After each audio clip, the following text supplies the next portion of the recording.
Cigarette വലിച്ചതിനെ ചൊല്ലിയുള്ള തർക്കം കൂട്ടത്തല്ലിൽ കലാശിച്ചു. ആലുവ പുളിഞ്ചുവട്ടിൽ ഇന്നലെ വൈകിട്ടാണ് സംഭവം. ആലുവ സ്വദേശികളായ മിലൻ, റോജൻ, അമാൻ, തൻവീർ എന്നിവരെ പ്രതികളാക്കി ആലുവ പോലീസ് കേസെടുത്തു.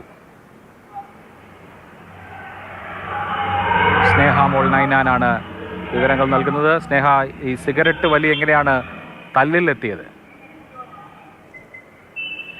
അഭിലാഷ്, ഇന്നലെ വൈകുന്നേരത്തോടു കൂടി ആലുവ പുളിഞ്ചുകുട്ടിലുള്ള കടയിൽ ആലുവ സ്വദേശികളായ മിലൻ, റോജൻ, അമ്മാൻ, തൻവീർ എന്നിവർ ചായ കുടിക്കാൻ എത്തുകയും തുടർന്ന് ചായക്കടയ്ക്ക് തൊട്ട് അടുത്തുള്ള മറ്റൊരു കടയുടെ ഫ്രണ്ടിൽ ഇരുന്നുകൊണ്ട് തന്നെ ഇവർ സിഗരറ്റ് വലിക്കുകയും ചെയ്തിരുന്നു. അപ്പോൾ ആ കടയിലെ ഉടമസ്ഥർ പുറത്തിറക്കി വന്ന് ഇവിടെ നിന്ന് സിഗരറ്റ് വലിക്കാൻ പാടില്ല എന്ന് പറഞ്ഞു. തുടർന്ന് ഇരുവരും തമ്മിൽ തർക്കമുണ്ടായി. ആ തർക്കം പിന്നീട് കയ്യേറ്റത്തിലേക്ക് പോവുകയായിരുന്നു. ഇതിൽ ഗുരുതരമായി പരിക്കേറ്റ, മൂക്കിനടക്കം ഗുരുതരമായി പരിക്കേറ്റ ആളുകളും ഒക്കെ ഉണ്ടായിരുന്നു.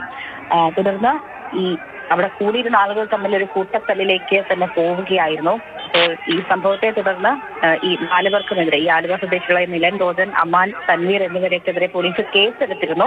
അപ്പോൾ തങ്ങളെ കടയുടമകൾ മർദ്ദിച്ചു എന്ന് കാണിച്ചവർ മറ്റൊരു കേസും ഫയൽ ചെയ്തു. അപ്പോൾ ഏറ്റവും ഒടുവിൽ പോലീസ് നൽകുന്ന വിവരമനുസരിച്ച് ഇരുവരും തമ്മിൽ സമവായത്തിലെത്തി എന്നതാണ്. പരിക്കേറ്റവരെ ആശുപത്രിയിൽ പ്രവേശിപ്പിച്ചിട്ടുമുണ്ട്. അഭിലാഷ്, സ്നേഹ വിശദാംശങ്ങൾ നൽകുകയാണ്.